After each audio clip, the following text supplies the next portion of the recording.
Fala pessoal, tudo bom? Sou o professor Luiz, estamos juntos mais uma vez para mais uma aula do nosso curso de Código de Defesa do Consumidor.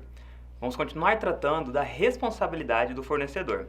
Na última aula, nós já vimos que as formas de exclusão dessa responsabilidade, que o Código de Defesa do Consumidor ele previu também uma possível injustiça aos fornecedores e previu quais são as excludentes de responsabilidade desse fornecedor. Nós vimos também qual é a responsabilidade do comerciante e também vimos que ele tem direito à ação de regresso quando ele conseguir provar, depois de ter pago uma indenização, provar que ele não deu a causa àquele dano. Então vamos ver hoje sobre a responsabilidade pelo fato do serviço. A gente está tratando até agora sobre a responsabilidade pelo fato do produto. Então aqueles defeitos, aqueles acidentes de consumos em produtos. Vamos ver agora em serviço. Então a responsabilidade pelo serviço está prevista lá no artigo 14 e também é considerado aqueles acidentes de consumo, mas em relação a uma prestação de serviço. Então um serviço que foi prestado e que teve um defeito nesse serviço, um serviço mal prestado e causa um dano ao consumidor. O artigo 14 ele vê o quê? O fornecedor de serviço responde independentemente de culpa. Então, mais uma vez, ele coloca aqui, a responsabilidade aqui, neste caso, ela é objetiva, ainda que não tenha dado causa o fornecedor, mas ele responde por esse dano, pela reparação dos danos causados aos consumidores por defeitos relativos à prestação dos serviços, bem como por informações insuficientes ou inadequadas sobre sua fruição e risco. Então a gente lembra lá nos direitos básicos do consumidor que deve ser bem informado o consumidor sobre a utilização de um produto ou serviço. Então o artigo 14 ele traz novamente essa informação para nós.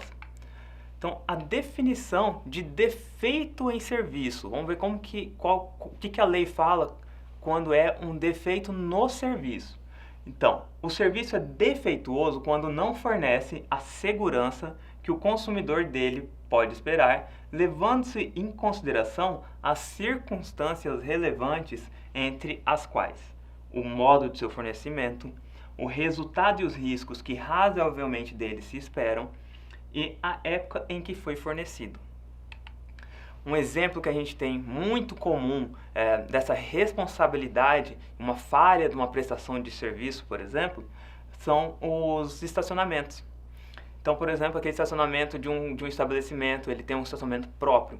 Você coloca seu carro lá porque você espera que tenha mais segurança dentro daquele estacionamento. Então a gente volta aqui a ver o que? O resultado e os riscos que razoavelmente dele se espera. Então a gente não espera um risco dentro de um estacionamento próprio. A gente espera um risco dentro da gente estacionar o carro na rua, por exemplo, Mas dentro do estacionamento de um estabelecimento, não.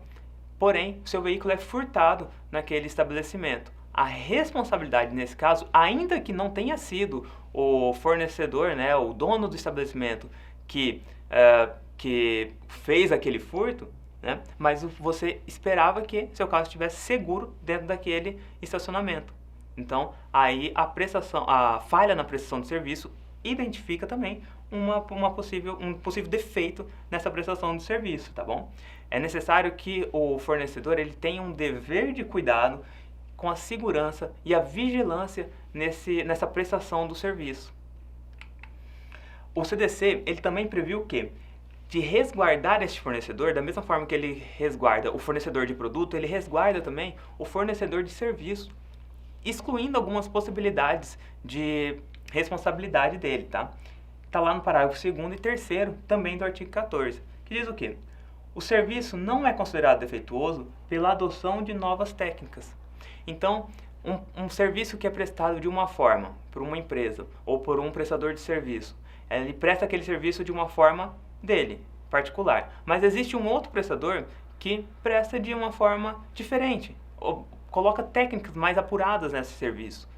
A prestação do primeiro, ela não é defeituosa, ela atende aquele fim, ainda que não tenha a mesma técnica de utilização. Então não se considera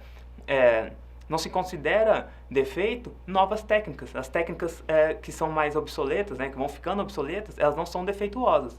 Elas são técnicas antigas. Elas podem ser substituídas por uma nova técnica, mas ainda assim não são consideradas defeituosas.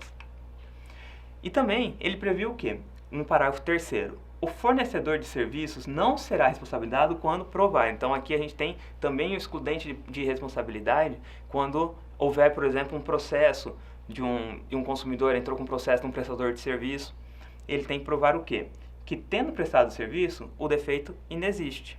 Ou ainda, a culpa exclusiva do consumidor ou de terceiro. Aqui a gente pode pegar um exemplo de um serviço de telefonia, de internet, que está prestando aquele serviço de internet, e aí o consumidor ele fala que não, a internet não funciona, entra com processo para reclamar ali que a internet não funciona.